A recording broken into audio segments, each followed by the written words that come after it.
Okay, friends, once again, welcome back and very good evening to everybody. I hope you all are safe, your family member, your relative, your parents, your friends, all are safe, and you are enjoying this new era, this new way of learning. Friends, so far we had discussed up to the chapter number 8. Chapter number 7 છેલ્લે આપણે સંપૂર્ણપણે revise કર્યું હતું. છેલ્લા લેક્ચરની અંદર આપણે chapter number 7 ના ત્રણ મહત્વના મુદ્દાઓ, એક તો એલસી પરિપથ, બીજું અનુનાદ અને ક્યુ ફેક્ટર, અને ત્રીજું ટ્રાન્સફોર્મર, આ ત્રણ મહત્વના ટોપિક ડિસ્કસ કર્યા હતા. આજે આપણે ચેપ્ટર નંબર 8 અને ચેપ્ટર નંબર 9 ના અમુક કન્સેપ્ટનું રિવિઝન કરીશું. અને હવે પછીના લેક્ચર્સ મોટાભાગે તમારા ડાઉટ્સ વગેરે પણ ડિસ્કસ કરીશું. તો મિત્રો એકવાર ફરીથી ચેપ્ટર નંબર 8 આપણે સ્ટાર્ટ કરીએ. મિત્રો ચેપ્ટર નંબર 8 વિદ્યુત ચુંબકીય તરંગો. મારો અવાજ મિત્રો બરાબર આવે છે? Yes sir. હા. તો વિદ્યુત ચુંબકીય તરંગો એમાં જે એડી પ્રવાહ, જે ડિસ્પ્લેસમેન્ટ કરંટ, સ્થાનાંતર પ્રવાહ છે, એની સરસ મજાની સમજૂતી મેં તમને ભૂતકાળમાં આપેલી છે. તમારે જો એના વિશે ડિટેલમાં જાણવું હોય તો ખૂબ જ સરસ ડીપમાં ડિસ્કશન તમે યુટ્યુબના વિડીયોઝ, મારા જૂના લેક્ચર્સ છે જે જોઈ લેજો. અધરવાઇઝ અત્યારના તબક્કે તો આ ટોપિક તમારા કન્ટેન્ટમાંથી કેન્સલ છે. પણ તમે એટલીસ્ટ આ સ્થાનાંતર પ્રવાહનું જે ઇક્વેશન છે એ સૂત્ર યાદ રાખજો મિત્રો. ક્યારેક કામ આવશે, જે ડબલ નીટમાં પણ વગેરે કામનું તો છે જ. એટલે આ જે સમીકરણ છે, સ્થાનાંતર પ્રવાહનું જે સમીકરણ છે એ તમારે યાદ રાખવું જોઈએ. So this is what is the equation of the સ્થાનાંતર પ્રવાહ. દેખાય છે મિત્રો?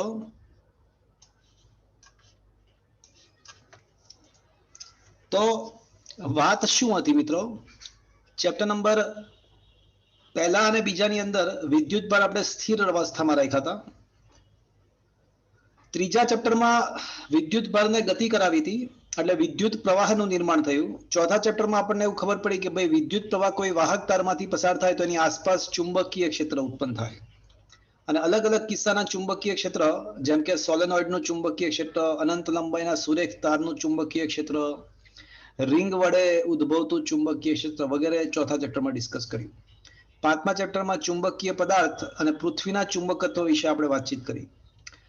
છઠ્ઠા ચેપ્ટરમાં આપણે ઉલટી પ્રોસેસ કરી કે ભાઈ જે રીતે વિદ્યુત પ્રવાહ પસાર થવાથી આસપાસ ચુંબકીય ક્ષેત્ર ઉત્પન્ન થાય પ્રવાહની આસપાસ, તો એ જ પ્રમાણે ચુંબકીય ક્ષેત્રના ફેરફારને કારણે પણ પ્રવાહ પેદા થઈ શકે છે. તો એ ઘટનાને શું કહેવાય મિત્રો? કોઈ ગુચળા સાથે સંકળાયેલા ચુંબકીય ફ્લક્સમાં ફેરફાર થવાથી તેમાં પ્રવાહ ઉત્પન્ન થાય, એ ઘટનાને શું કહેવાય? વિદ્યુત ચુંબકીય પ્રેરણ. વિદ્યુત ચુંબકીય પ્રેરણ ચેપ્ટર નંબર 6 માં ભણ્યા. અને આપણે એવું પણ ભણ્યા કે જો આપણે બે ચુંબકોની વચ્ચે ગુચળાને ભ્રમણ કરાવીએ, બે ચુંબકોની વચ્ચે ગુચળાને ભ્રમણ કરાવીએ તો એ ગુચળામાં પ્રવાહ પ્રેરિત થતો હતો. પણ કોઈને યાદ છે આ પ્રવાહ કેવો હતો? એસી પ્રવાહ હતો. એસી પ્રવાહ હતો. સાઇન વિધેય સાથે બદલાતો પ્રવાહ હતો, એસી પ્રવાહ હતો. તો મિત્રો ચેપ્ટર નંબર 7 ઓલ્ટરનેટિંગ કરંટ અને અલગ અલગ પરિપથ, માત્ર ઇન્ડક્ટર, માત્ર અવરોધ, માત્ર કેપેસિટર, ઇન્ડક્ટર, અવરોધ અને કેપેસિટરને શ્રેણીમાં જોડીએ તો બનતો એસી પરિપથ. તો આ બધા જ એસી પરિપથોની ચર્ચા આપણે 7મા ચેપ્ટરમાં કરી. એટલે એવું કહી શકાય કે 1 to 7 ચેપ્ટર એ અનુક્રમે આપણે વિદ્યુત શાસ્ત્ર અને ચુંબકત્વ વિશે વાત કરી. પણ ચેપ્ટર નંબર 7માં એલસી પરિપથનો ટોપિક એવો હતો કે એમાં આપણે ભણ્યા હતા, એલસી પરિપથમાં આપણે એવું ભણ્યા હતા કે દોલિત થતો વિદ્યુત ભાર શું ઉત્પન્ન કરી શકે? વિદ્યુત ચુંબકીય તરંગ.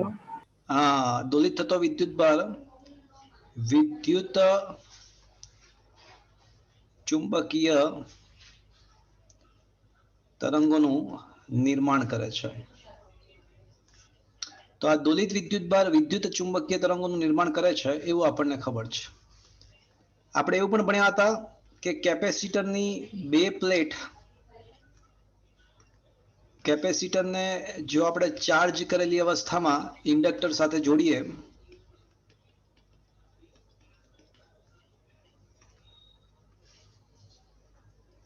તો બે પ્લેટ વચ્ચે વિદ્યુત ભાર દોલનો કરે છે. અને આવા સંજોગોમાં આપણને ખબર છે કે પરિપથમાંથી વિદ્યુત ચુંબકીય તરંગોનું નિર્માણ થાય. અને છેલ્લે એવું પણ એક વાક્ય હતું કે જો કોઈક રીતે પરિપથને સતત આપણે ઉર્જા પૂરી પાડતા રહીએ, જો કોઈક રીતે સતત રીતે ઉર્જા પૂરી પાડતા રહીએ તો સતત આપણને શું મળી શકે? વિદ્યુત ચુંબકીય તરંગો. વિદ્યુત ચુંબકીય તરંગ. વિદ્યુત ચુંબકીય તરંગો ઉત્પન્ન કરાવી શકાય. હર્ટ્ઝે આવું જ કામ કર્યું હતું. હર્ટ્ઝ નામનો જે વૈજ્ઞાનિક હતો એને આ જ કામ કર્યું હતું. એને એક ચોક્કસ પ્રકારનો એલસી પરિપથ બનાવ્યો હતો. એને ચોક્કસ પ્રકારનો એલસી પરિપથ બનાવ્યો હતો અને એમાં સતત ઉર્જા પૂરી પાડી હતી. એટલે લેબોરેટરીમાં સૌ પ્રથમ જો કોઈ વિદ્યુત ચુંબકીય તરંગો ઉત્પન્ન કરનાર કોઈ વૈજ્ઞાનિક હોય તો તે કોણ હતો? હર્ટ્ઝ. હર્ટ્ઝ. પણ વિદ્યુત ચુંબકીય તરંગો જેવું કંઈક છે, વિદ્યુત ચુંબકીય તરંગો જેવું કંઈક છે એવું સૌ પ્રથમ થિયોરિટિકલી, પ્રેક્ટિકલી નહીં પરંતુ સૈદ્ધાંતિક રીતે થિયોરિટિકલી કહેનાર કોઈ વૈજ્ઞાનિક હતો તો એ કોણ હતો? મેક્સવેલ. મેક્સવેલ. તો સૈદ્ધાંતિક રીતે વિદ્યુત ચુંબકીય તરંગો નું અસ્તિત્વ જાણનાર કહેનાર કોઈ વૈજ્ઞાનિક હોય તો એ મેક્સવેલ હતો. તો મિત્રો એક નવી શાખા પિક્ચરમાં આવી, તરંગ પ્રકાશશાસ્ત્ર અથવા તરંગો અથવા પ્રકાશશાસ્ત્ર નામની શાખા આવી. એટલે ઇન શોર્ટ વિદ્યુત ચુંબકત્વ અને પ્રકાશશાસ્ત્ર આ ત્રણેય એકબીજા સાથે સંકળાયેલા છે. ચેપ્ટર નંબર 8 એ વિદ્યુત ચુંબકત્વ અને પ્રકાશશાસ્ત્ર વચ્ચેનો બ્રિજ જોડનાર તરીકે વર્તે છે. તો જો ને તરંગો નામે પાછું વિદ્યુત ચુંબકીય તરંગો જ છે, એટલે એનો મતલબ કે વિદ્યુત અને ચુંબકત્વ સાથે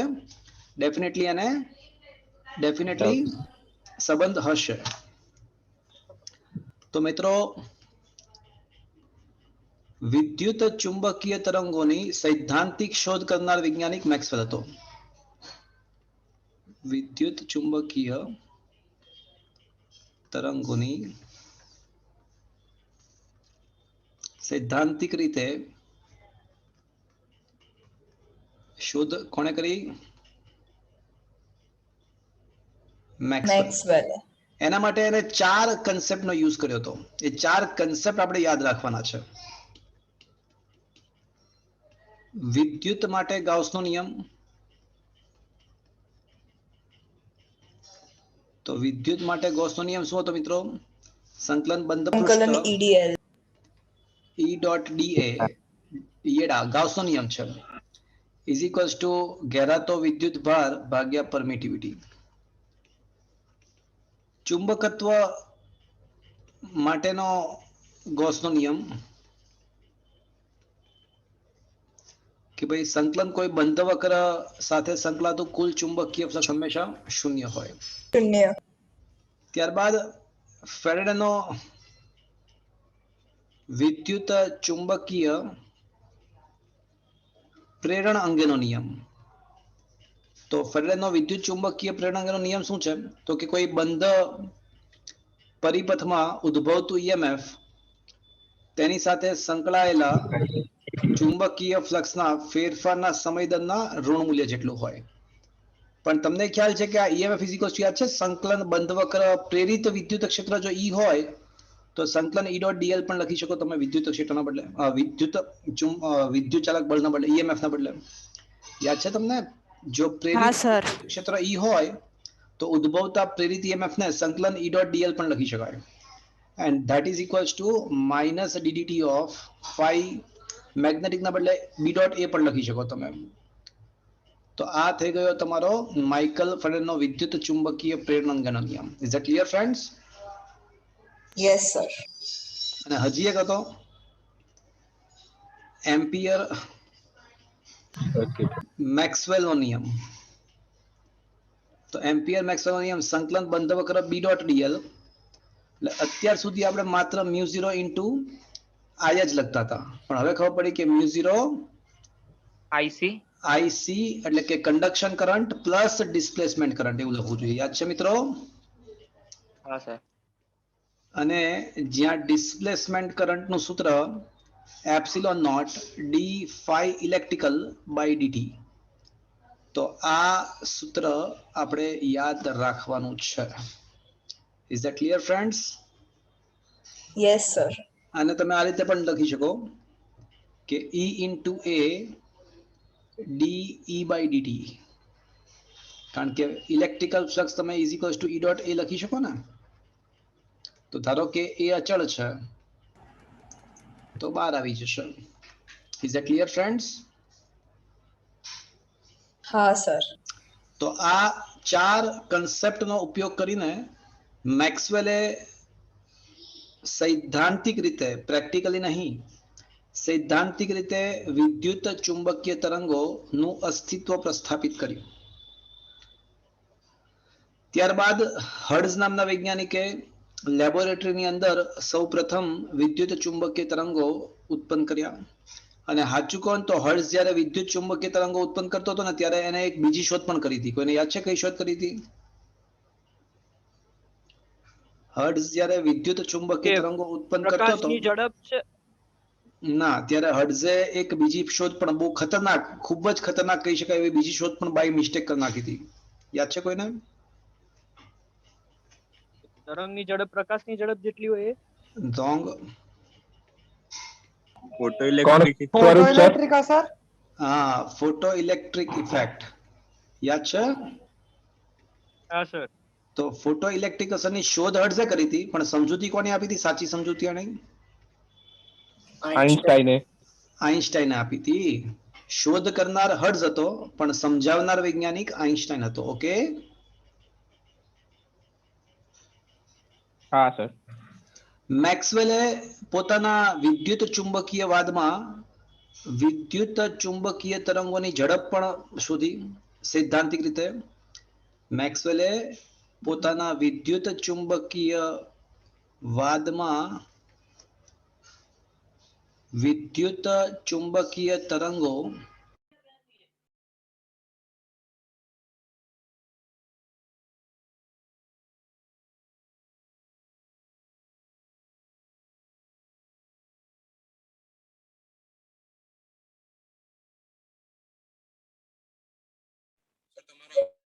સર તમારો અવાજ નથી આવતો.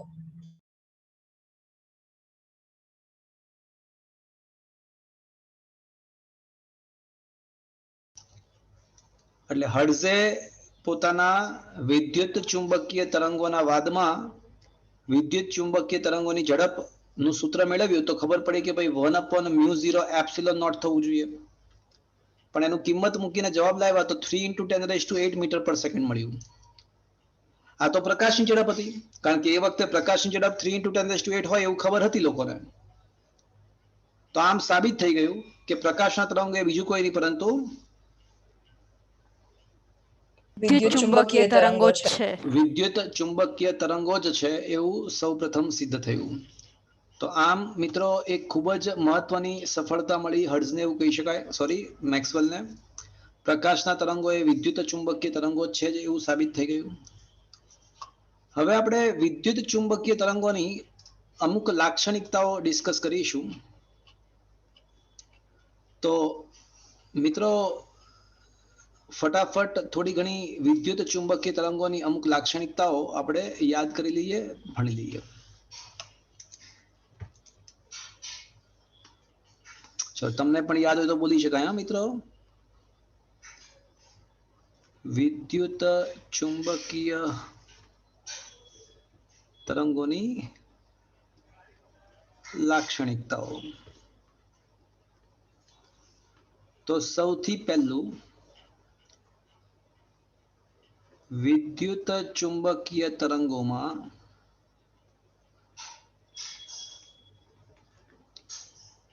વિદ્યુત ક્ષેત્રના દોલનો એટલે કે વેક્ટર E ના દોલનો, વેક્ટર B ના દોલનો અને તરંગ પ્રસરણની દિશા, આ ત્રણે એકબીજાને લંબ હોય. ત્રણેય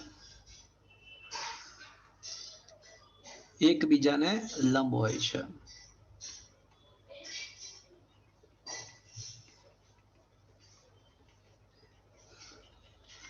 જો આપણે વિદ્યુત ક્ષેત્ર એવું માની લઈએ કે વિદ્યુત ક્ષેત્ર માની લો કે ધન x દિશામાં છે, તો E બરાબર સૂત્ર લખી શકું E0 sin અથવા કોસાઇન બંને હાલે, ઓમેગા ટી માઇનસ kx અથવા kx માઇનસ ઓમેગા ટી પણ ચાલે. તો જો વિદ્યુત ક્ષેત્ર માત્ર x દિશામાં હોય તો વિદ્યુત ક્ષેત્ર જો વિદ્યુત ક્ષેત્રની દિશા ધારી લો કે x દિશા છે, તો E બરાબર સૂત્ર બનશે E બરાબર ex i cap જો માત્ર x દિશામાં હોય તો ex i cap એટલે કે E0 sin omega T minus kx ના આ x માઇનસ kx લખવાનો મતલબ કે પ્રસરણ x દિશામાં છે, એટલે મેં છે ને અહીંયા જો ઓમેગા ટી માઇનસ kx તમે લખો ને એનો મતલબ કે ધન x દિશામાં પ્રસરે છે. હવે પ્રસરણની દિશા જો ધન x દિશા હોય તો પછી વિદ્યુત ક્ષેત્રનો ઘટક કોઈ દિવસ x ના હોઈ શકે, કારણ કે તરંગ પ્રસરણ વિદ્યુત ક્ષેત્રના દોલનો અને તરંગ અને ચુંબકીય ક્ષેત્ર ત્રણે એકબીજાને લંબ હોય. મેં અહીંયા આગળ ઓમેગા ટી માઇનસ kx લખ્યો એનો મતલબ શું થયો કે તમે પ્રસરણ x દિશામાં. હા, પ્રસરણ ધન x દિશામાં ધાર્યું છે, તો પછી વિદ્યુત ક્ષેત્રનો ધારો કે y ઘટક હાજર છે, and that can be written as a E0 sin omega t minus kx. અને ચુંબકીય તો પછી ચુંબકીય ક્ષેત્રનો કયો ઘટક હાજર હોવો જોઈએ? z દિશામાંનો. z, અને that can be written as a B0 sin omega cos પણ ચાલે, અને ઓમેગા ટી માઇનસ ના kx ના બદલે kx માઇનસ ઓમેગા ટી પણ ચાલે. અને મિત્રો તમે એ પણ જાણતા હશો કે તરંગ પ્રસરણની દિશા શોધવા માટેનો નિયમ શું છે? E ક્રોસ b ની દિશા. E cross b. Very good. ચલો, વિદ્યુત ચુંબકીય તરંગો લંબગત પ્રકારના છે અને બિનયાંત્રિક છે, એટલે કે એના પ્રસરવા માટે માધ્યમની આવશ્યકતા નથી. વિદ્યુત ક્ષેત્રનો કંપ વિસ્તાર અને ચુંબકીય ક્ષેત્રનો કંપ વિસ્તારનો ગુણોત્તર શોધવામાં આવે તો એ કોના જેવો મળશે? પ્રકાશની ઝડપ જેટલો. પ્રકાશની ઝડપ જેટલો.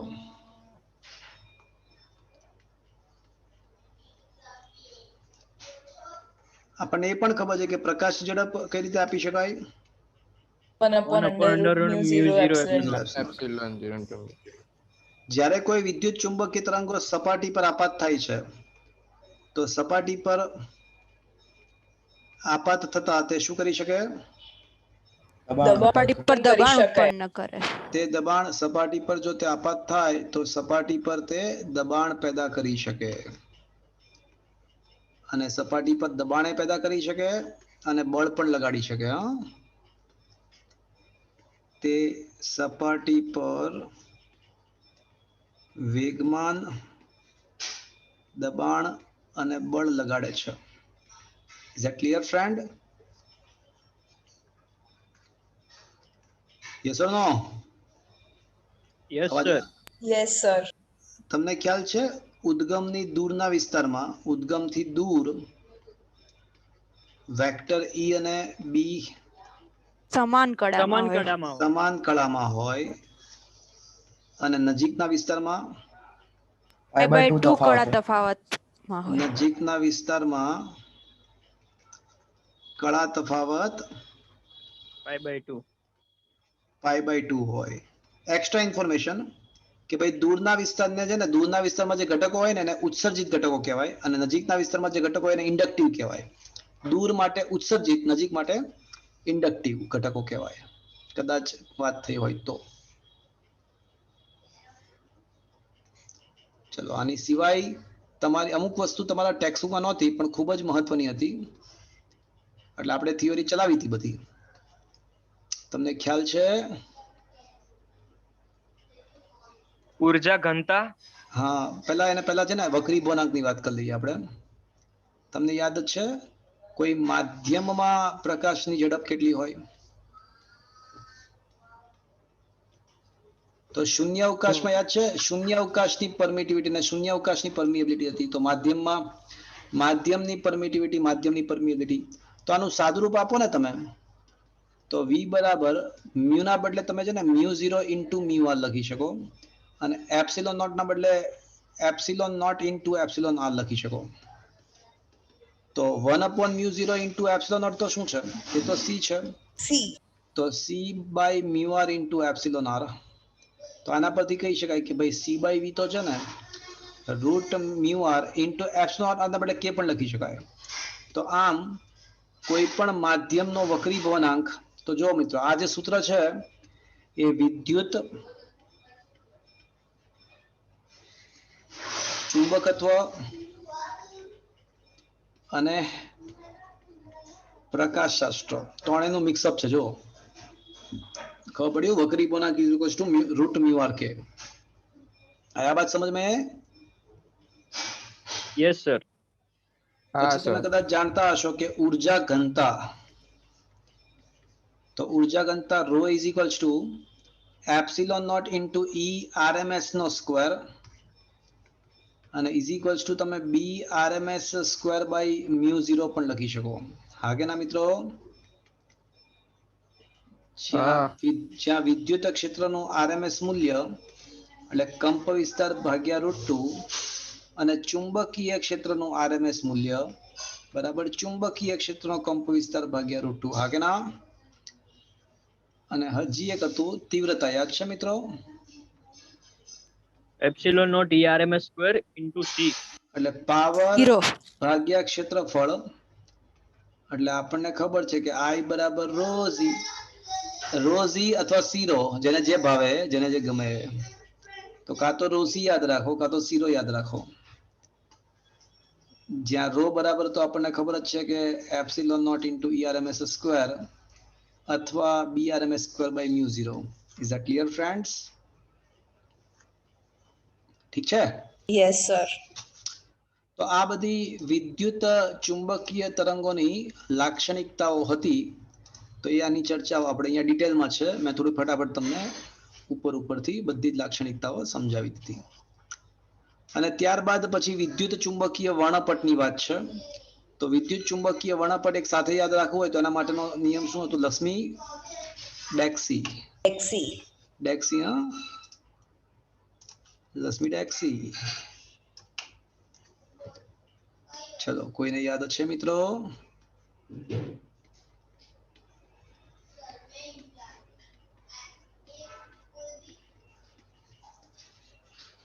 L for long wave અને S for short wave. આ બંનેને રેડિયો તરંગો પણ કહેવાય. કોમ્યુનિકેશનમાં આનો યુઝ થાય છે. M for microwave, I for infrared D for દ્રશ્ય પ્રકાશ, A for ultraviolet, X-rays, gamma rays. તો મિત્રો આ એક ચાર્ટ યાદ રાખજો. જેમ તમે લક્ષ્મીથી ડેક્સી તરફ જાઓ તેમ આવૃત્તિ વધતી જાય છે, તરંગ લંબાઈ ઘટતી જાય. આવૃત્તિ વધતી જાય, તરંગ લંબાઈ ઘટતી જાય, પરંતુ આપેલા માધ્યમમાં ઝડપ કેવી રહેશે? સરખી. ઝડપ સમાન હોય બધાની. Is that clear friends? Is it okay? Yes sir. તો મિત્રો હવે છે ને તમારે આ બધા જ વિદ્યુત ચુંબકીય તરંગોમાં એમાં જે એઝ અ એસક્યુ તમારે યાદ રાખવાના છે બધામાં, બરાબર? આ બધી ઇન્ફોર્મેશન્સ છે. તો પહેલા રેડિયો તરંગની વાત છે, પછી લાઇનસર જ છે, માઇક્રોવેવ્સ છે, પછી પારરક્ત છે, ઇન્ફ્રારેડ છે, દ્રશ્ય વિભાગ છે, પારજાંબલી છે, ગામા રેસ છે, એક્સરેસ છે. આમાંથી છે ને નાના એસક્યુ એમસીક્યુ પૂછાઈ રહેતા હોય છે. એટલે એકવાર આને છે ને થોડું વાંચી લેવું. આમાંથી છે ને આમાં ઘણી વાર એવું બને કે સહેલા અઘરા એમસીક્યુ તમને આવડતા હોય, પણ ક્યારેક એવું બની જાય કે સહેલા એમસીક્યુ ના આવડે. અમુક ઇન્ફોર્મેટિવ એમસીક્યુ પૂછાઈ જાય ને તો ના આવડે. જેમ કે તમને એવું પૂછે કે ભાઈ રેડિયો તરંગોની આવૃત્તિનો ગાળો કેટલો છે? એમ તરંગોનો ગાળો કેટલો છે? એમ્પ્લિટ્યુડ મોડ્યુલેશન, એમ તરંગોની આવૃત્તિનો ગાળો કેટલો? તો જો અહીંયા લખ્યું છે, જો બતાવું તમને. એટલે આવું પૂછાઈ શકે કે AM તરંગોની આવૃત્તિનો ગાળો 530 હર્ટ્ઝ થી કિલોહર્ટ્ઝ થી 1710 કિલોહર્ટ્ઝ હોય છે. એટલે આવા બધા એસક્યુ ઘણી વાર શું થાય આપણને આમ અઘરા એમસીક્યુ આવડતા હોય પણ આવા ઇન્ફોર્મેટિવ ક્વેશ્ચન ક્યારેક પૂછાય જતા તો ના આવડતા હોય, તો થોડું ધ્યાન રાખવું, થોડું વાંચી લેવું. બરાબર છે? Is it clear? Yes sir. બાકી આ ચેપ્ટર સંપૂર્ણપણે અહીંયા આગળ આપણે ફિનિશ કરી નાખ્યું. એકવાર ટેબલ પણ વાંચી લેજો મિત્રો, એકવાર આ ટેબલ પણ વાંચજો. કોના વડે પરખ થાય ને ધ્યાન રાખજો, એનું ઉદ્ગમ શું છે અને કોના વડે ડિટેક્શન થાય એ જરાક જોઈ લેજો. બરાબર? તો આ ચેપ્ટર અહીંયા આગળ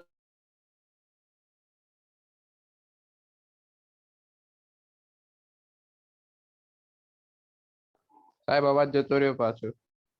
અવાજ નહીં આવે.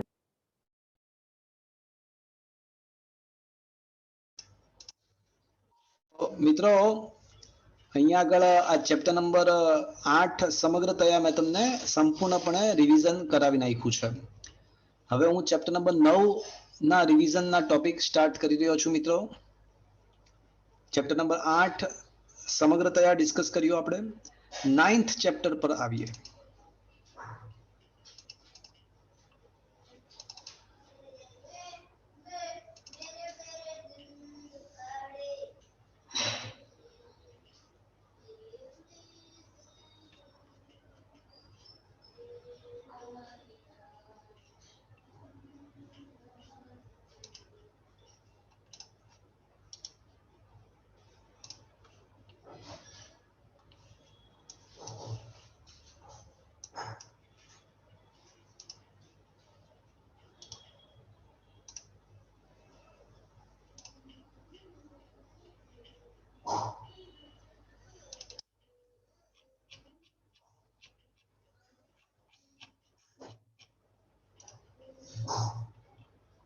ઓકે,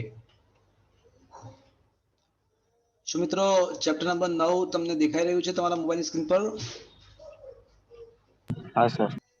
હા સર. ઓકે,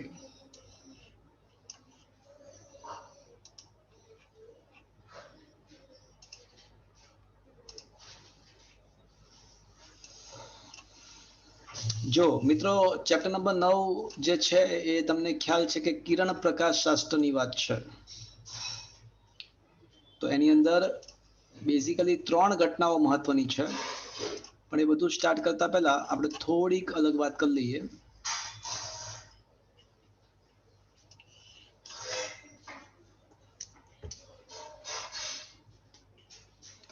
મારો અવાજ બરાબર આવે છે મિત્રો? હા સર. Okay, fine.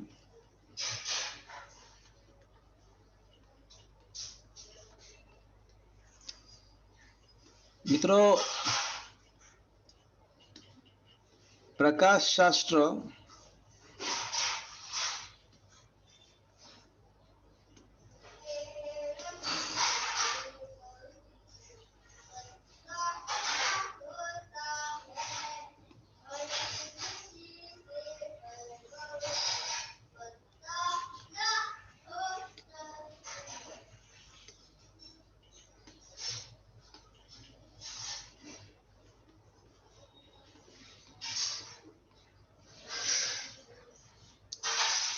તો ફ્રેન્ડ્સ પ્રકાશ શાસ્ત્ર છે ને એ આપણે 3 પાર્ટમાં ડિવાઈડ કરી શકીએ.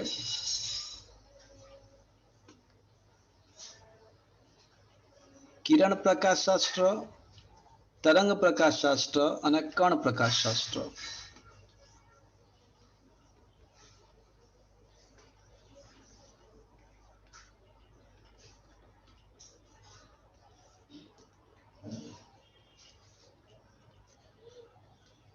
મિત્રો આપણને ખબર છે કે ખૂબ જ નાની તરંગ લંબાઈ હોય, જ્યારે કોઈ વિદ્યુત ચુંબકીય તરંગોની તરંગ લંબાઈ ખૂબ જ નાની હોય, તો એકદમ નાની તરંગ લંબાઈ હોય ને તો એવા સંજોગોમાં એ જે તરંગ છે એ તમે દૂરથી દેખો તમને શું દેખાય?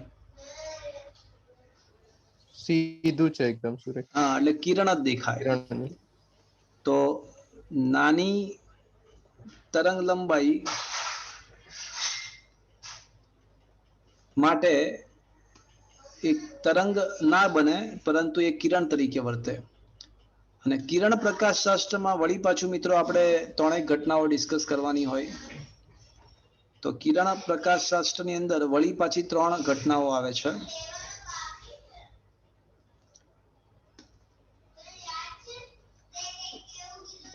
પ્રકાશનું પરાવર્તન, પ્રકાશનું વક્રીભવન અને પ્રકાશનું વિભાજન. તો પ્રકાશનું પરાવર્તન, વક્રીભવન, પ્રકાશનું વિભાજન, આ ઉપરાંત આપણે હજુ એક ઘટના પૂર્ણ આંતરિક પરાવર્તન, જે ખરેખર તો વક્રીભવન અને પરાવર્તન સાથે સંકળાયેલું જ છે, પણ છતાં પણ આપણે કહી શકીએ કે ભાઈ પૂર્ણ આંતરિક પરાવર્તન. એટલે આટલી ઘટનાઓ આપણે ડિસ્કસ કરીએ છીએ પ્રકાશના કિરણ પ્રકાશશાસ્ત્રમાં. ત્યારબાદ ચેપ્ટર નંબર જે 10 છે એ તમારું તરંગ પ્રકાશશાસ્ત્ર છે. તરંગ પ્રકાશશાસ્ત્રની અંદર મિત્રો એમાં પણ પાછી 3 ઘટનાઓ ભણવાની હોય. જો કે આપણે 2 જ ઘટનાઓ ભણ્યા છીએ, પણ એમાં પણ 3 ઘટનાઓ હોય. પ્રકાશનું વ્યતિકરણ, પ્રકાશનું વિવર્તન અને પ્રકાશનું ધ્રુવીભવન. જો કે ધ્રુવીભવનની ઘટના તમારા સિલેબસમાંથી કન્ટેન્ટમાંથી કેન્સલ હતી. ઓકે ફ્રેન્ડ્સ, યસ ઓર નો? હા સર. અને કણ પ્રકાશશાસ્ત્ર એટલે કે પ્રકાશને અમુક સંજોગોમાં તરંગના બદલે કણ સ્વરૂપે ધરાવી શકે એવું ધારી શકીએ. તો કણ પ્રકાશશાસ્ત્રમાં પણ ખરેખર 3 ઘટનાઓ સમજવાની આવે ખરેખર તો, પણ તમને એક જ ભણાવવામાં આવી છે. તમને એક જ ઘટના ભણાવવામાં આવી છે, તે છે ફોટો ઇલેક્ટ્રિક અસર. પણ ખરેખર કણ પ્રકાશશાસ્ત્રમાં પણ 3 ઘટના આવી શકે.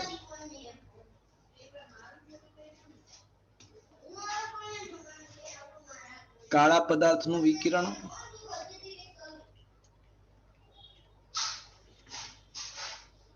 ફોટો ઇલેક્ટ્રિક અસર,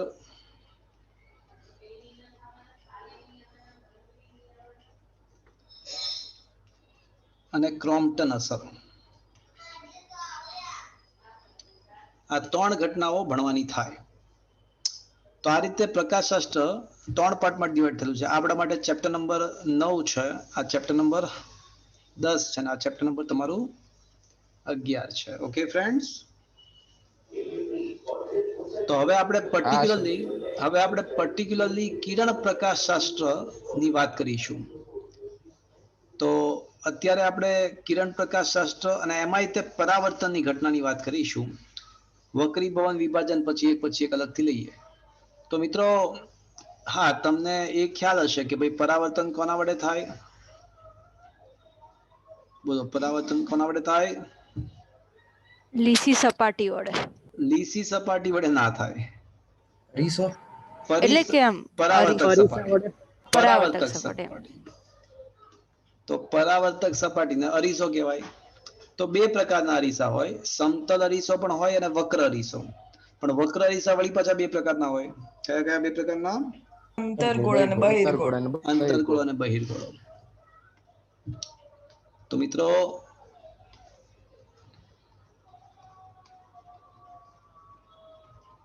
પ્રકાશનું પરાવર્તન.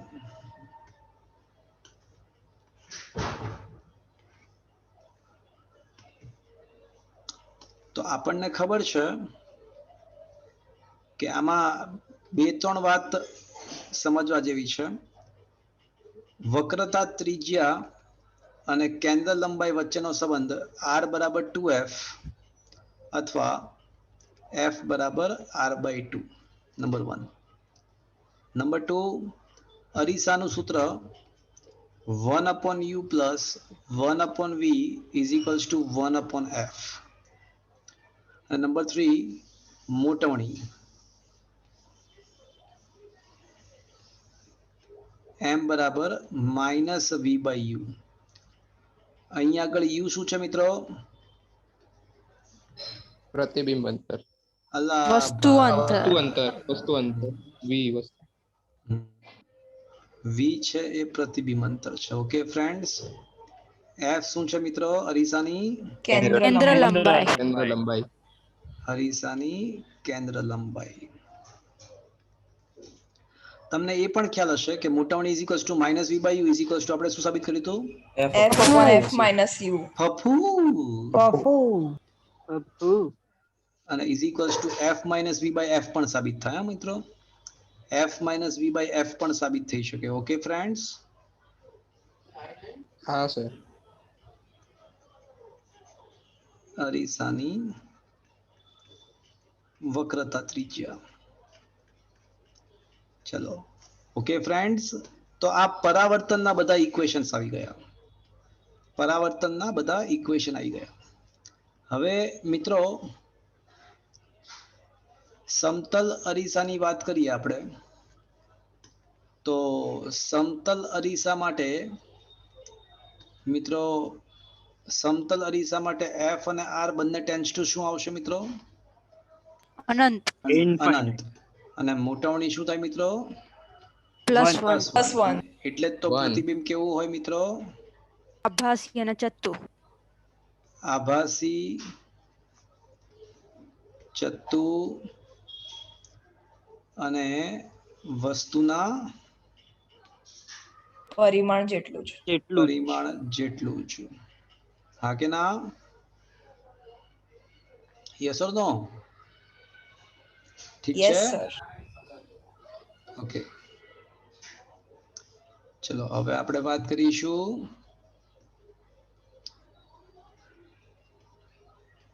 અંતર્ગોળ અરીસા માટે.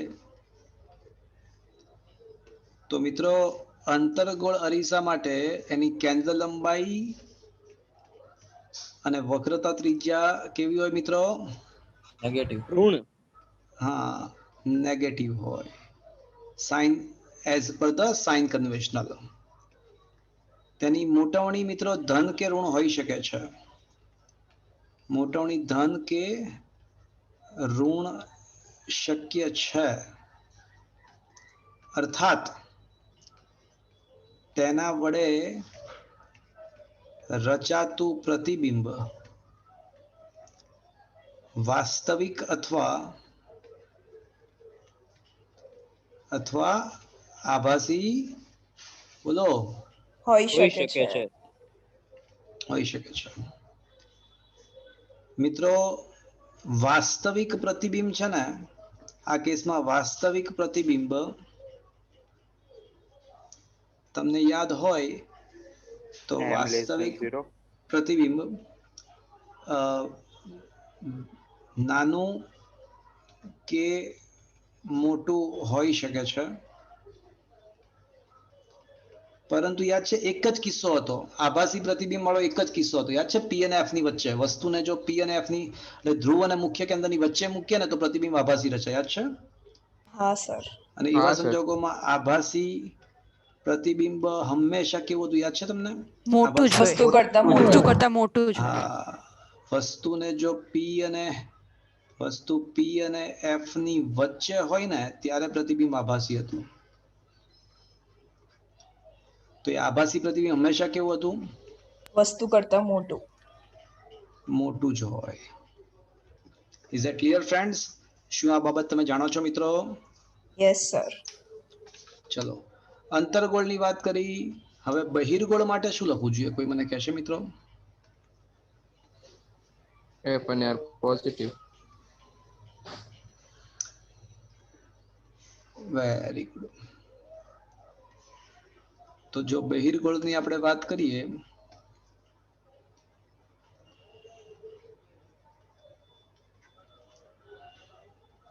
બહિર્ગોળ અરીસા માટે, તો મિત્રો બહિર્ગોળ અરીસા માટે આપણને ખબર છે કે એની કેન્દ્ર લંબાઈ કેવી હોય? તો એફ અને આર કેવી આવશે મિત્રો? પોઝિટિવ. પોઝિટિવ. અને તમને એ પણ ખ્યાલ હશે કે બહિર્ગોળ અરીસા માટે મોટવણી કેવી હોય? પોઝિટિવ. અરીસા માટે મોટવણી ધન પણ હોય અને એક કરતા નાની પણ હોય. So what does it means? It means પ્રતિબિંબ કેવું હશે? આભાસી અને વસ્તુ કરતા નાનું. હંમેશા પ્રતિબિંબ હંમેશા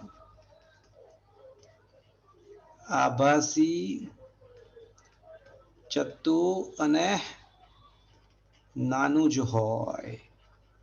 Is that clear, friends? Yes or no? Yes sir.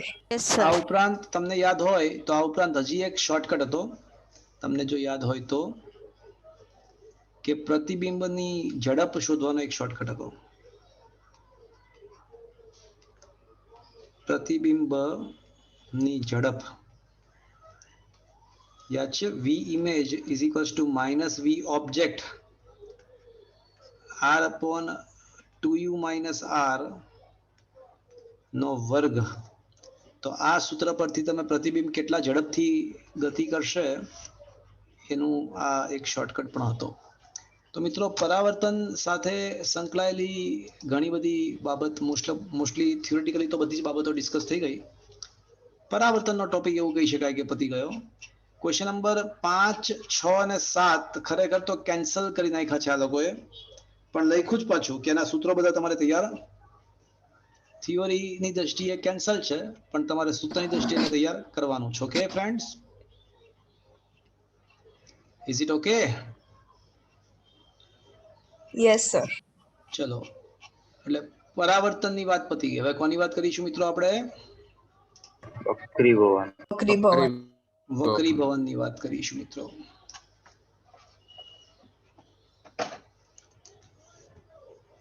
ચલો, આના સ્ક્રીનશોટ મોકલાવી દઈશ મિત્રો, કામ આવશે વાંચવા હોય તો.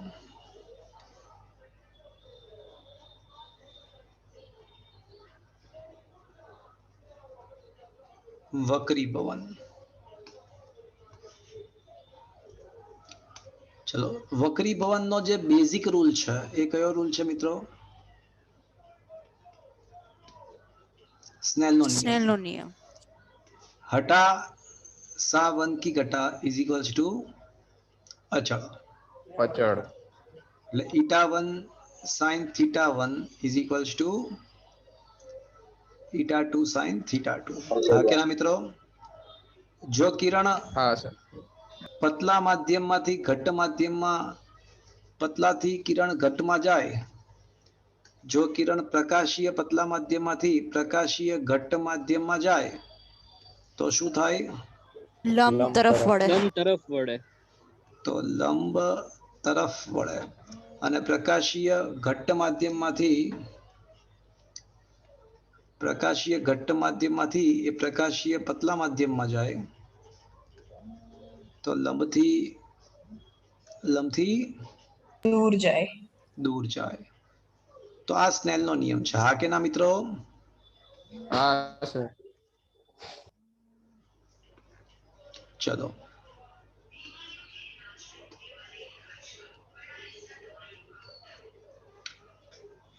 મિત્રો, આ જ ઘટનામાં આપણે લેટરલ શિફ્ટ નો એક ટોપિક પણ ભણ્યા હતા. તો કોઈ મિત્રો લંબ ઘન જેવો કોઈ ચોસલું હોય, આ માની લો કે આ લંબઘન જેવું ચોસલું છે અને એમાં કોઈ પ્રકાશનું કિરણ આ રીતે આપાત થતું હોય અને માની લો કે એ કિરણ આગળ વધીને આ જ દિશામાં આગળ વધીને અહીંયાથી બહાર નીકળવાનું હતું, અહીંથી, બરાબર? પણ થશે શું મિત્રો? કિરણ માની લો કે હવામાંથી માધ્યમમાં પ્રવેશી રહ્યું છે, તો જતું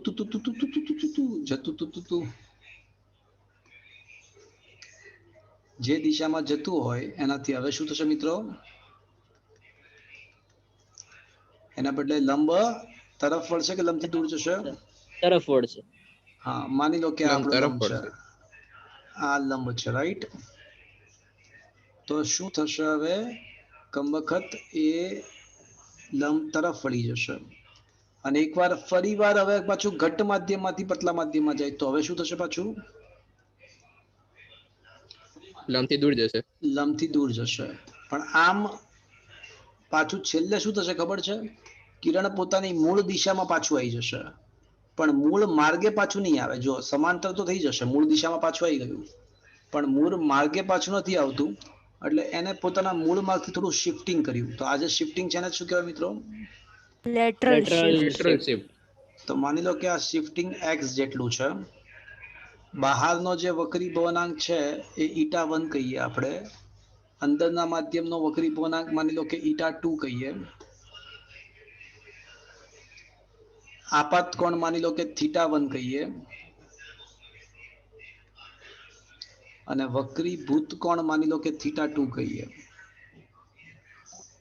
તો મિત્રો લેટરલ શિફ્ટ નું સમીકરણ,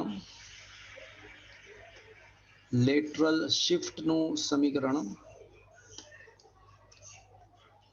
શિફ્ટ x બરાબર, ધારો કે સ્લેબની જાડાઈ t છે. માની લો કે આ સ્લેબ જે છે ને એની જાડાઈ t છે ધારો કે. તો લેટરલ શિફ્ટ x બરાબર t into sin θ1 minus θ2 upon cos θ2. યાદ છે મિત્રો? So that is what is the equation. આ બધા જ પ્રકારના ખૂણા માટે સાચું. પણ જો θ1 ટેન્ડ્સ ટુ 0 હોય તો આવા સંજોગોમાં લેટરલ શિફ્ટ x બરાબર t θ1 1 માઇનસ θ2 બાય θ1 પણ લખી શકો, અથવા t θ1 1 માઇનસ η1 બાય η2 પણ લખી શકો. Is that clear friends? Yes sir. ચલો, આ તમારો વક્રી ભવનનો એક બીજો કન્સેપ્ટ થયો. હવે વક્રી ભવનની ઘટનાનો એક ત્રીજો કન્સેપ્ટ તમને શીખવાડું. વાસ્તવિક અને આભાસી ઊંચાઈ અથવા ઊંડાઈ વચ્ચેનો સંબંધ. તો મિત્રો હંમેશા એક શોર્ટકટ ટ્રીક મેં તમને કીધી હતી, HI upon HO, એટલે કે આભાસી ઊંડાઈ અપોન વાસ્તવિક ઊંડાઈ is equals to eta upon eta. પણ છેદમાં ઈટા શું લખવાનું? વસ્તુ. અંશમાં વસ્તુ અવલોકન. અવલોકનકાર. that is valid for every kind of માધ્યમ્સ. is that clear? કોઈ પણ પ્રકારના માધ્યમ માટે આ સાચું છે. HI upon HO is equals to eta upon eta, છેદમાં ઈટા વસ્તુ અંશમાં અવલોકનકાર. is that clear friends? ઠીક છે? હા સર. ચલો, આપણે વક્રી ભવનની ઘટનાને જ કારણે એવું ભણ્યા હતા કે સૂર્ય આપણને 2 મિનિટ બોલો બોલો બોલો વહેલો અને સૂર્યાસ્ત પછી પણ 2 મિનિટ. સૂર્યોદય 2 મિનિટ વહેલો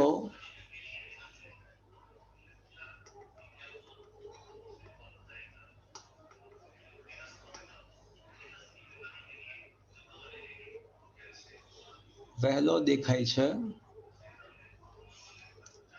અને સૂર્યાસ્ત આપણને ખરેખર તો જે થઈ ગયો છે એના 2 મિનિટ પછી દેખાશે.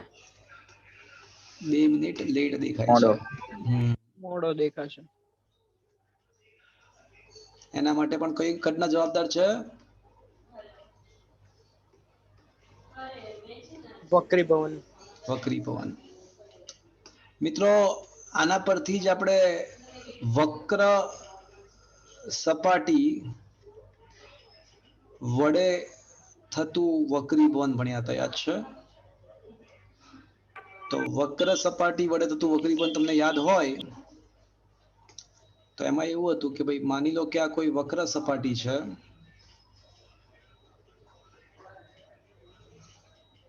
અને આ કોઈ એની અક્ષ છે. તો કોઈ વસ્તુ અહીંયા હોય તો એમાંથી 2 કિરણ આપણે વિચારી શકીએ. વસ્તુમાંથી એક કિરણ ને આપણે સીધું જવા દઈએ, અને બીજું કિરણ જો આના ઉપર આપાત થાય અને અહીંયા લંબ દોરવામાં આવે, એટલે આ જ્યાં કયા બિંદુથી લંબ થાય તો હંમેશા વક્રતા કેન્દ્ર પર જ આવે લંબ. તો કિરણ શું છે, લંબ તરફ વળે. ઘટ માધ્યમમાં જાય ને તો લંબ તરફ વળી લંબ તરફ વળી અને બંને વક્રીભૂત કિરણો એકબીજાને અહીંયા મળશે. બંને કિરણો એકબીજાને અહીંયા મળશે અને જ્યાં મળે ત્યાં શું રચાય મિત્રો? ત્યાં આગળ તેની પ્રતિબિંબ. ઇમેજ. ધારો કે આ ઓબ્જેક્ટ છે. Is that clear? તો મિત્રો ધારો કે વસ્તુ અંતર u છે, વક્રતા ત્રિજ્યા r છે અને પ્રતિબિંબ અંતર v છે. તો મિત્રો માની લો કે આપાત કોણ θ1 છે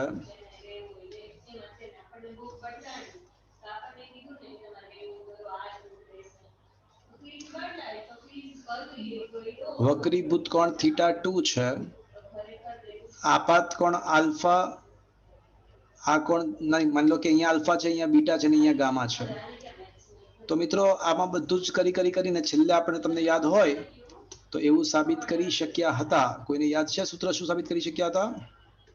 minus Minus eta1 upon upon u plus eta2 upon v equals to is equals to eta2 minus eta1 upon r. હા, upon r. યાદ આવે છે મિત્રો? આ વક્ર સપાટી વડે થતું વક્રીભવનની થિયરી હતી. હા કે ના મિત્રો? Yes sir. હા સર. તો આ બધા વક્રીભવન પર આધારિત હોય તેવા બધા જ ટોપિકો અહીંયા આગળ મેં ડિસ્કસ કર્યા. હવે લેન્સની વાત કરવાની છે પણ એ પહેલા એક પૂર્ણ આંતરિક પરાવર્તનની ઘટના એકવાર આપણે યાદ કરી લઈએ. લેન્સની વાત કરીએ પણ એ પહેલા પૂર્ણ આંતરિક પરાવર્તનની ઘટના યાદ કરી લઈએ. ક્વેશ્ચન નંબર 9 ની અંદર વક્રીભવનની વાત છે, સ્નેલના નિયમની વાત છે. 10ના નિયમમાં સ્નેલનો નિયમનું વ્યાપક સ્વરૂપ છે.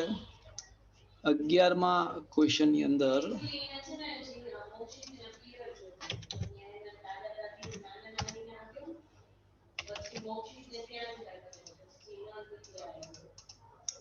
just a moment friends.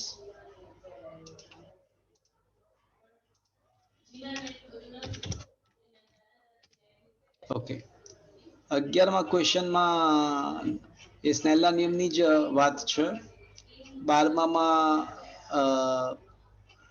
Lateral શિફ્ટની વાત છે. 13મામાં આભાસી અને વાસ્તવિક ઊંડાઈ સૂર્યોદયની વાત છે. આ એક એક્સ્ટ્રા ક્વેશ્ચન છે. કિરણ જ્યારે એક માધ્યમમાંથી બીજા માધ્યમમાં જાય તો વક્રીભવન તો થાય જ પણ હારે આંશિક પરાવર્તન થાય. તો એ આંશિક પરાવર્તિત કિરણની તીવ્રતા જ્યારે લંબ રૂપે આપાત થાય, મારો અવાજ આવે છે મિત્રો? હા સર. તો જો કિરણ લંબ રૂપે આપાત થાય, સપાટી પર લંબ રૂપે આપાત થાય તો આંશિક પરાવર્તિત કિરણની તીવ્રતાનું આ સૂત્ર છે. ઓકે ફ્રેન્ડ્સ, હવે આપણે મિત્રો પૂર્ણ આંતરિક પરાવર્તનની ઘટના વિશે વાત કરીએ. તો જ્યારે કિરણ ઘટ્ટ માધ્યમમાંથી પતલા માધ્યમમાં જતું હોય ને તો આપણને ખબર છે કે ભાઈ લંબથી દૂર જાય. આપણને ખબર છે. ખોટું? હા, ઘટ્ટ માધ્યમમાંથી સાચું. ઘટ્ટ માધ્યમમાંથી પતલા માધ્યમમાં જાય તો લંબથી દૂર જાય. પણ જો આપાત કોણ વધારતા જ જઈએ તો ક્યારેક એવું બને કે આપણો વક્રીભૂત કોણ 90 બની જાય. આપણો વક્રીભૂત કોણ 90 બની જાય.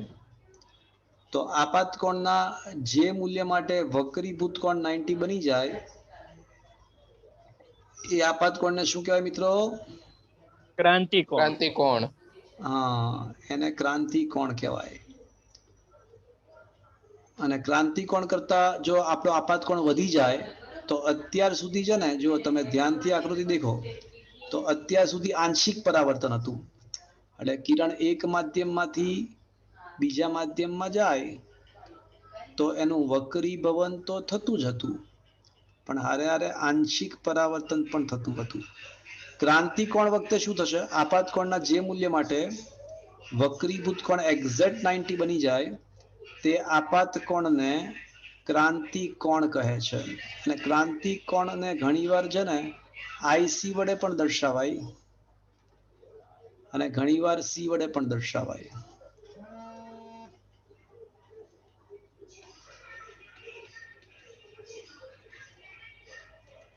તો ક્રાંતિકોણ ઇઝ ઇક્વલ્સ ટુ IC અથવા C. અને એ વખતે જે પરાવર્તિત કિરણ અહીંયા બતાવ્યું નથી પણ એ વખતે જે પરાવર્તિત કિરણ હોય ને એને શું કહેવાય ખબર છે મિત્રો? એને ક્રાંતિ કિરણ કહેવાય. એ વખતેના જે પરાવર્તિત કિરણ હોય એને ક્રાંતિ કિરણ કહેવાય. બતાવ્યું નથી, અહીંયા હવે બતાવ્યું. અને જો હવે આપણો આપાત કોણ, હવે જો આપણો આપાત કોણ ક્રાંતિ કોણ કરતા વધી જાય, જો તમારો થીટા આઈ સી કરતા વધી જાય તો હવે શું થશે મિત્રો? પૂર્ણ આંતરિક પરાવર્તન. પરાવર્તન. પૂર્ણ આંતરિક પરાવર્તન થાય. તો પૂર્ણ આંતરિક પરાવર્તન થવાની શરત શું? એક તો કિરણ ઘટમાંથી પતલા માધ્યમમાં જવું જોઈએ. જો યાદ રાખજો મિત્રો, પતલા માધ્યમમાંથી ઘટ માધ્યમમાં જાય ત્યારે ક્યારેય પૂર્ણ આંતરિક પરાવર્તન ના થાય. પણ જો કિરણ ઘટમાંથી પતલા માધ્યમમાં જાય તો જ પૂર્ણ આંતરિક પરાવર્તન થાય, પહેલી વાત. અને બીજી વસ્તુ, આપાત કોણનું મૂલ્ય ક્રાંતિકોણ કરતા મોટું હોવું જોઈએ. અને કોઈ પણ માધ્યમનો ક્રાંતિકોણ શોધી કઈ રીતે શકાય? તો ક્રાંતિકોણ શોધવા માટેનું સૂત્ર શું? તો આ રીતે સાઇન સી બરાબર 1 ઈટા સૂત્ર યાદ રાખી શકો. ખરેખર તો આ એવું છે કે અંશમાં ઈટા પતલું છે અને છેદમાં ઈટા ઘટ છે. સમજમાં આવ્યું મિત્રો? ખરેખર તો આવું સૂત્ર છે. જો પતલા માધ્યમ તરીકે હવાનું માધ્યમ હોય તો અંશમાં 1 આવશે. Is that clear friends?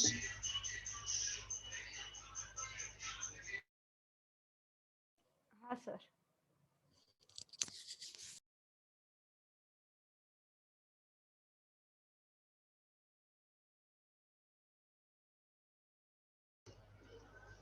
ચલો મિત્રો, આ આપણે પૂર્ણ આંતરિક પરાવર્તન ની ઘટના ડિસ્કસ કરી. શું મિત્રો મારો અવાજ આવે છે તમને? હા સર. હવે પૂર્ણ આંતરિક પરાવર્તનની ઘટનાના ઉદાહરણ, તો પૂર્ણ આંતરિક પરાવર્તન ના એક્ઝામ્પલ્સ કયા કયા?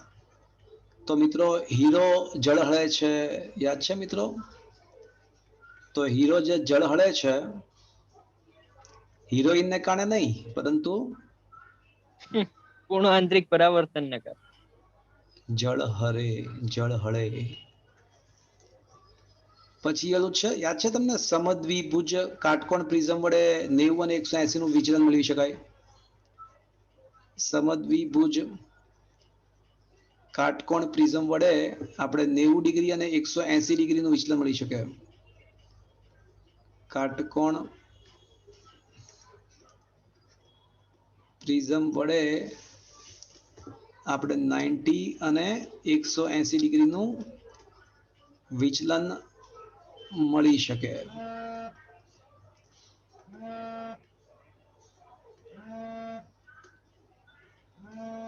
યાદ છે મિત્રો? પછી મિત્રો, મરીચિકાનું એક્ઝામ્પલ હતું, યાદ છે તમને?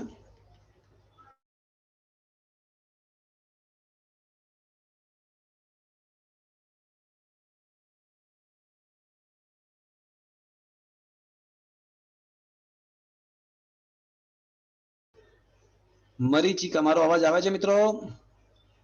હા સર. અને છેલ્લે યાદ છે, ઓપ્ટિકલ ફાઈબર પણ આપણે ભણ્યા હતા કે ઓપ્ટિકલ ફાઈબરની અંદર પણ પૂર્ણ આંતરિક પરાવર્તનનો જ યુઝ થતો હતો. Yes or no friends? Sir એકવાર એ કન્સેપ્ટ સમજાવજો ને, એમાં ખબર નહોતી પડી ત્યારે. અચ્છા, ઓકે, સમજાવી દો. ચલો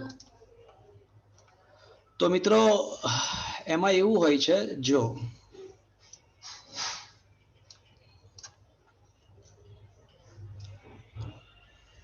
ઓપ્ટિકલ ફાઈબરની અંદર એવું હોય છે, મને લાગે છે કે આજે ને આ ટોપિક હું તમને નેક્સ્ટ ટાઈમ, કારણ કે મારે એક બીજું લેક્ચર છે ને, કઈ વાંધો. તો નેક્સ્ટ એટલે હવે જ્યારે નેક્સ્ટ લેક્ચર આવે ત્યારે મને ઓપ્ટિકલ ફાઈબર સમજાવજો, યાદ કરાવજો. ઓપ્ટિકલ ફાઈબરની આખી થિયરી સમજાવી દઈશ. Okay, next time. હા સર, વાંધો નહીં. પછી આ 22મો ક્વેશ્ચન પતી ગયો, વક્ર સપાટી વડે થતું વક્રીભવન, હે ને? અને હવે આપણે છેલ્લે લેન્સની થોડી વાત કરી લઈએ.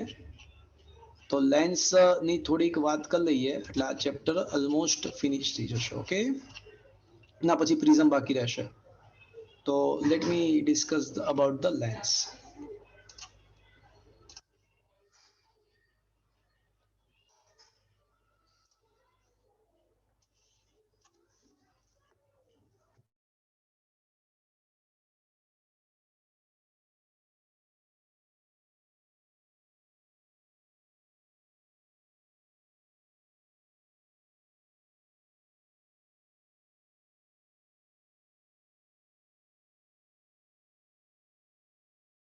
સર અવાજ નથી આવતો.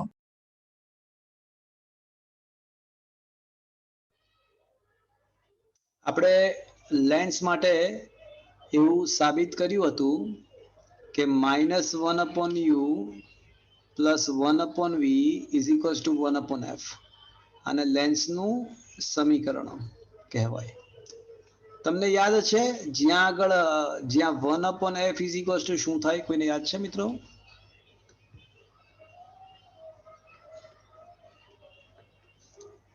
યાદ આવે છે? -η2 -η2 -η1/1 1/r1 minus 1/r2. 1/r1 -1/r2 યાદ છે? અને આને શું કહેવાય? લેન્સ મેકર્સનું સમીકરણ.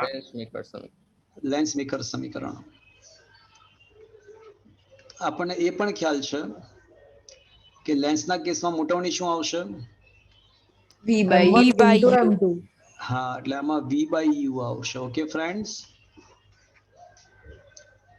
અને એક કરતા વધુ લેન્સનું સંયોજન હોય, એક કરતા વધુ લેન્સનું જો સંયોજન કરવામાં આવે તો એની સમતુલ્ય કેન્દ્ર લંબાઈ યાદ છે મિત્રો? 1/f is equals to 1/f1 plus 1/f2 and so on. સમતુલ્ય પાવર, લેન્સનો power is equals to 1/f. તો p બરાબર p1 પ્લસ p2 અને મોટવણી યાદ છે તમને? m1 into m2. M1 into M2. યાદ છે મિત્રો? હા સર. સર બોલો. Sir r is equals to 2f lens માટે તો સાચું. હું કહું, 1 મિનિટ ઉભા રહો. લેન્સનો પાવર p બરાબર 1/f.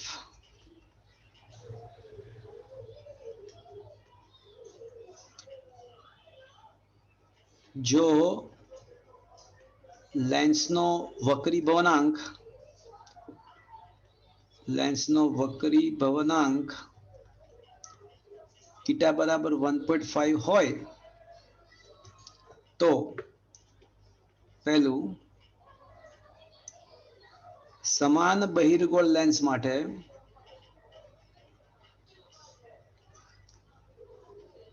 f is equals to r. સમાન બહિર્ગોળ એટલે બંને સાઈડથી સમાન બહિર્ગોળ હોય. સમતલ બહિર્ગોળનો મતલબ એક સાઈડ સમતલ, એક સાઈડ બહિર્ગોળ. તો સમતલ બહિર્ગોળ લેન્સ માટે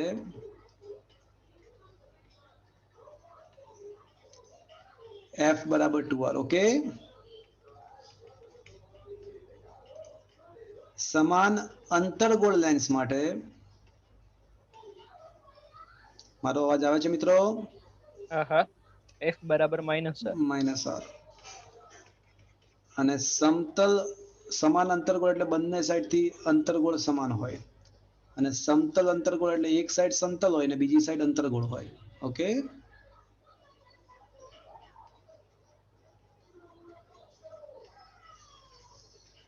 f बराबर -2r. आया बात समझ में? Yes sir. Yes sir.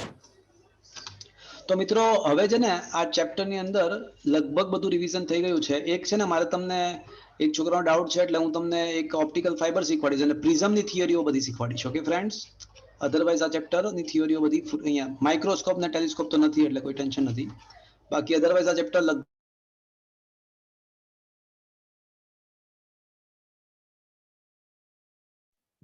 અવાજ નથી આવતો સર.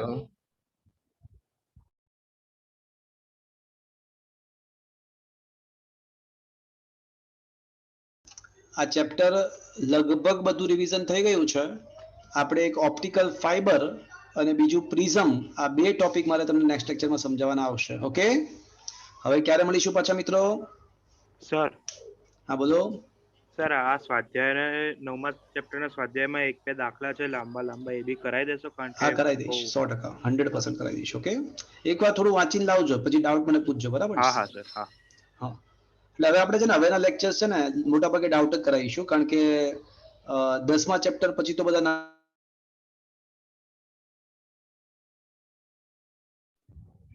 સર તમારો અવાજ નથી આવતો.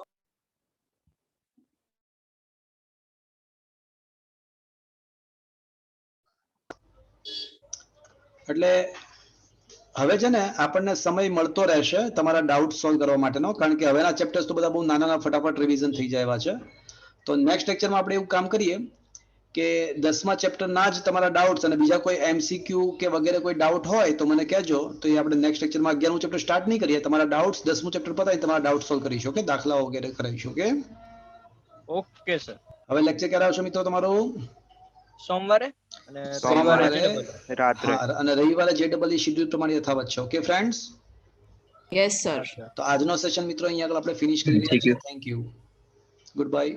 સર હા બોલો. સર અમારા છઠ્ઠા ચેપ્ટર નું રિવિઝન સેટેલાઇટમાં. હા, એના માટે અલગથી સેશન લઈશું. હો ને, સોમવારે વાત કરીએ. રવિવારે JEE ના હોય તો શનિવારે કહી જ દેજો ને, પછી સવારે વહેલા નાખી. ના, રવિવારે JEE હશે જ. હા હા સર, તો વાંધો નહીં. હા, લાસ્ટ રવિવારે પણ હતું જ ભાઈ. હા હા ખબર છે.